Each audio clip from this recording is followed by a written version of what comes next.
नहमदुहु व नुसल्ली व नुसल्लिमु अला रसूलिहिल करीम अम्मा बाद फ़क़द क़ाल अल्लाहु तआला फ़ी कलामिहिल मजीद इन्नल्लाह व मलाइकतहु युसल्लूना अलन नबी या अय्युहल्लज़ीना आमनू सल्लु अलैहि व सल्लिमू तस्लीमा अस्सलातु वस्सलामु अलैका या सय्यिदी या रसूलल्लाह सल्लल्लाहु अलैहि वसल्लम। এর আগে আমরা হুজুর আলা হযরত আজিমুল মারতাবাত মুজাদ্দিদ ও দ্বীন মিল্লাতের লিখিত নাত শরীফ শুরু করেছিলাম।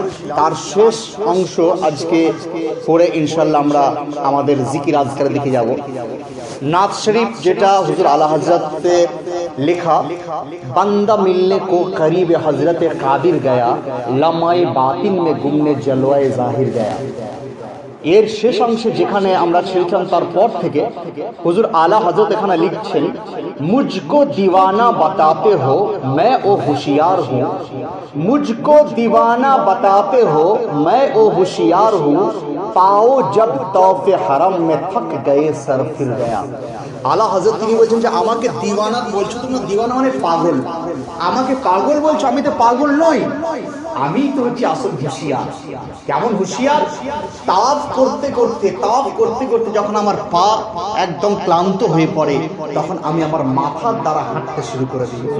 হুজুর পাক সাহেবে লাওলাকের মদিনা শরীফের গলি গলি যখন ঘুরতে ঘুরতে আমার পা ক্লান্ত হয়ে পড়ে সেই সময় আমি মাথা দিয়ে হাঁটতে শুরু করে দিই।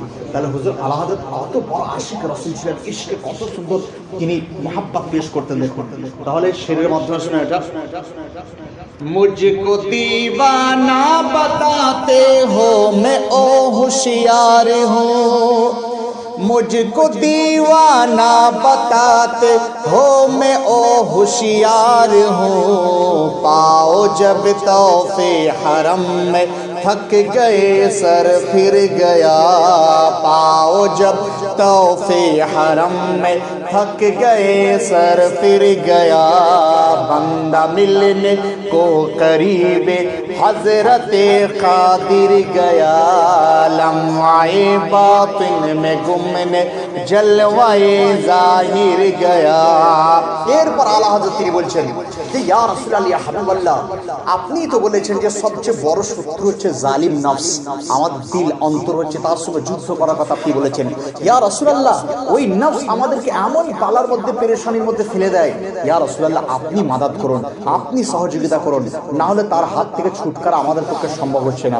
কত সুন্দর লিখছেন রাহমাতাল লিল আলামিন আফাত মে হু कैसी करूं, कैसी करूं মানে क्या करूं, আমি আফাতের মধ্যে রয়েছি, বিপদের মধ্যে রয়েছি, ইয়া রাসূলুল্লাহ আমি কি করব, মেরে মাওলা मैं तो इस दिल से बला में घिर गया।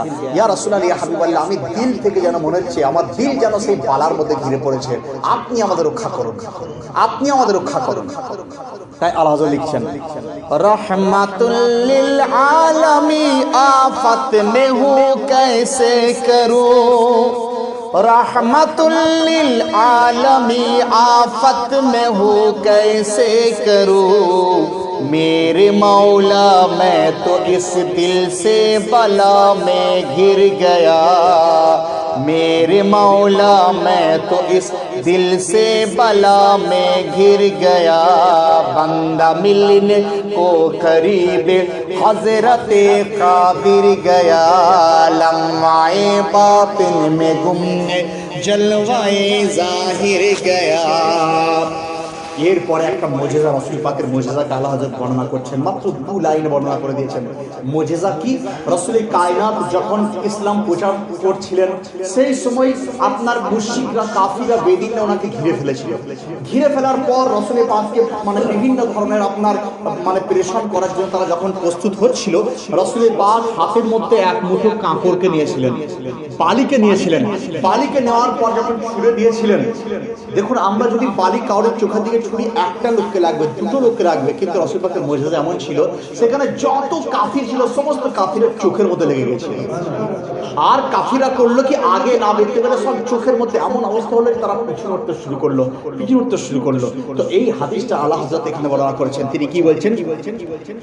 मैं तेरे हाथों के सदके कैसे कम करिया थी वो जिनसे इतने काफिरों का दफातन मुंह फिर गया।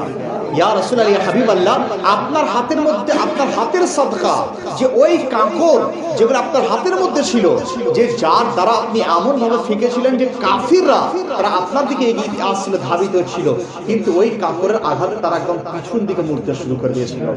আলা হযরত লিখছেন, मैं तेरे हाथों के सदके कैसे कंकरिया थियो, मैं तेरे हाथों के सदके कैसे कंकरिया थियो, जिनसे इतने काफिरों का दफातन मुँह फिर गया, जिनसे इतने काफिरों का दफातन मुँह फिर गया, बंदा मिलने को करीब हजरत कादिर गया, लम्हाए बातिन में गुमने जलवाए जाहिर गया।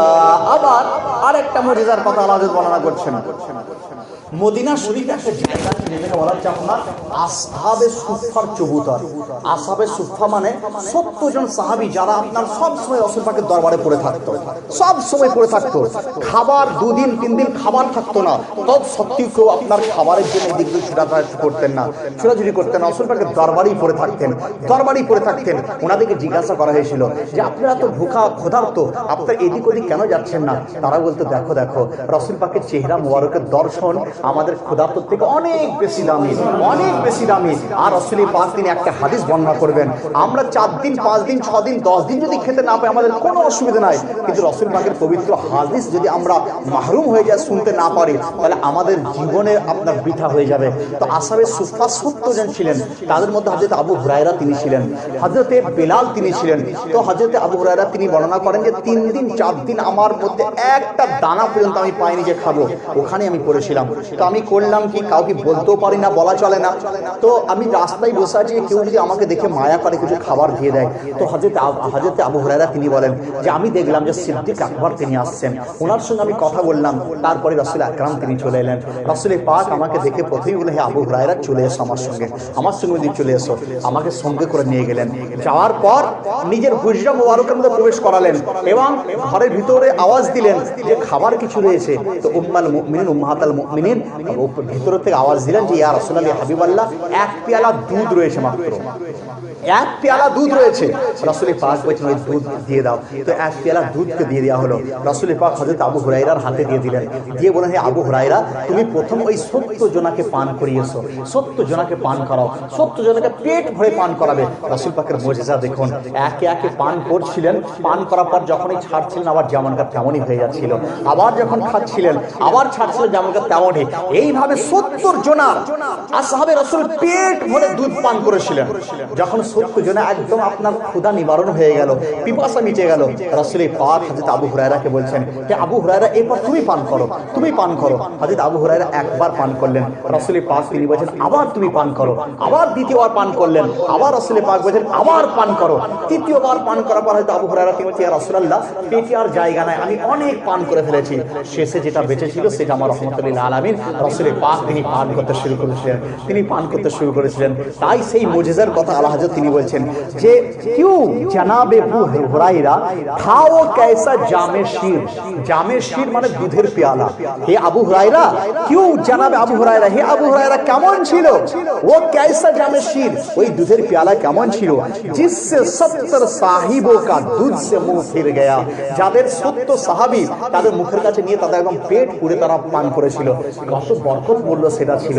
আল্লাহ হযরত কত সুন্দর লিখছেন দেখুন, क्यों जनाबे अबू हुरैरा था ओ कैसा जामे शीर, क्यों जनाबे अबू हुरैरा था ओ कैसा जामे शीर, जिससे 70 साहिबों का दूध से मुँह फिर गया, जिससे 70 साहिबों का दूध से मुँह फिर गया, बंदा मिलने को करीब हजरत कादिर गया लम्हाए बातिन में गुमने जलवाए जाहिर गया।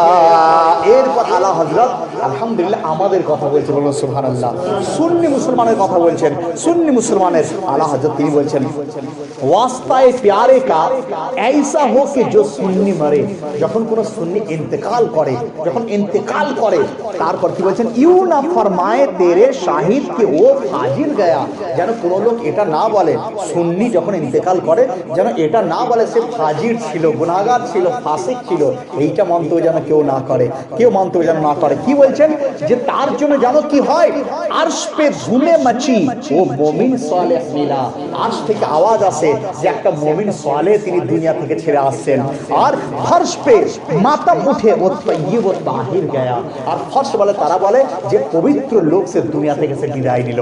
তাহলে বুঝুন যে সুন্নিদের কত মর্যাদা মর্তবা আল্লাহ মানে রব্বুল আলামিন বাড়িয়েছেন। রাসূল পাকের সদকাতে আলা হযরত সিনে বর্ণনা করছেন যে যখন সুন্নি ইন্তেকাল করে তাকে ফাসিক ফাজির বলো না, বরং সে এত পবিত্র, এত তার মানে শান এত আলা যে আসমানের ফেরেশতারাও পর্যন্ত বলে যে একজন কি আপনার মুমিন সালেহ সে আসছে, আপনার দুনিয়ার লোকের তারা বলে যে ও তো তয়্যিব ও তাহির গয়া। কত সুন্দর আলা হযরত লিখছেন দেখুন वास्ता प्यारे का ऐसा हो को जो सुन्नी मरे, वास्ता प्यारे का ऐसा हो कि जो सुन्नी मरे, यूं न फरमाए तेरे शाहिद ओ फाजिर गया, अर्श पे धूमे मची ओ मोमिनो सालिह मिला, अर्श पर धूमे मची ओ मोमिनो साले मिला, फर्श से मातम उठे ओ तय्यिब ओ ताहिर गया, फर्श से मातम उठे ओ तय्यिब ओ ताहिर गया, बंदा मिलने को करीब हजरत कादिर गया लम्हाए बातिन में गुमने जलवाए जाहिर गया। এরপর আর হযরত রাসূল পাকের শান বর্ণনা করছেন कि আল্লাহ আল্লাহ ये উলুল ये খাস আবদিয়াতে রাজা, আল্লাহ কত শান বাড়িয়েছেন তার হাবিবের, কত শান বাড়িয়েছেন হাবিবের যে বান্দা মিলনে কো করিবে হযরত কাদির গায়া। আবার প্রথমে জুমলা তিনি নিয়ে আসছেন যে কত শান বাড়িয়েছেন যে তিনি খাস বান্দা, সে হুজুর পাক তিনি রাসূলের রব্বুল আলামিনের সঙ্গে সাক্ষাৎ করার জন্য তিনি একদম রব্বুল আলামিনের বারগাহে তিনি গিয়েছিলেন।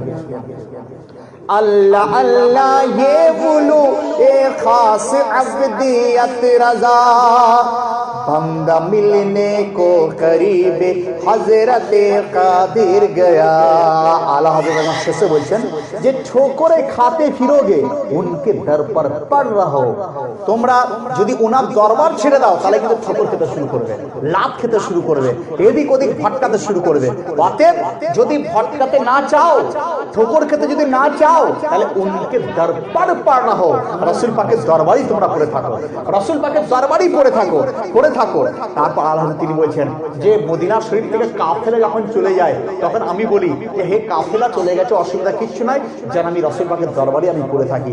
কত সুন্দর আল্লাহ লিখেন দেখুন ठोकरे खाते फिरोगे उनके दर पर पड़ रहो, ठोकरे खाते फिरोगे उनके दर पर पड़ रहो, काफिला तो ऐ रजा अव्वल गया आखिर गया, काफिला तो ऐ रजा अव्वल गया आखिर गया, बंदा मिलने को करीब हजरत कादिर गया लम्हाए बातिन में गुमने जलवाए जाहिर गया।